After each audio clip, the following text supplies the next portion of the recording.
मुंबई अहमदाबाद राष्ट्रीय महामार्गावर ससूपाडा येथे जिथे काँक्रिटीकरणाचं काम चालू आहे आणि ज्या ठिकाणी मोठ्या प्रमाणात वाहतूक कोंडी होते अगदी तिथेच मोठा अपघात झालेला आहे आणि या अपघातामध्ये 6 वाहनांची धडक झालेली आहे। या वाहनांमध्ये 2 कार, 1 बस, 1 टेम्पो, 1 कंटेनर आणि 1 पिकअप अशी अपघात वाहने आहेत आणि या अपघातामध्ये एक वाहन चालक एका टेम्पोमध्ये अडकून होता। त्याला सुखरूप बाहेर काढण्याचं काम तेथील स्थानिक आणि तसंच वसई शाखा वाहतूक पोलीस यांनी सुद्धा घटनास्थळी पोहोचून या जखमींना बाहेर काढलेलं आहे आणि त्यासोबतच वाहतूक सुरळीत करण्याचं काम चालू आहे। परंतु राष्ट्रीय महामार्ग प्राधिकरण NHAI ह्या प्राधिकरणावर खरं हे जबाबदाऱ्या दिल्या पाहिजेत, कारण येथे होणाऱ्या अपघातांची कारणं ब्लॅक स्पॉट्स ही राष्ट्रीय महामार्ग प्राधिकरणाची जबाबदारी असते, कारण ह्या ब्लॅक स्पॉट्समुळे हे अपघात होतात आणि ह्या अपघाताचं कारण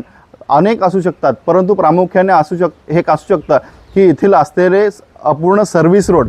खरं म्हणजे अपघात होत राहतात पण अजूनपर्यंत कुठलंही प्रशासन यावर गंभीर दखल घेत नाही आहे अशी आम्हाला शोकांतिका आहे आणि आता तरी राष्ट्रीय महामार्ग प्राधिकरण जागे होणार का ह्याचा आम्ही सवाल विचारतोय।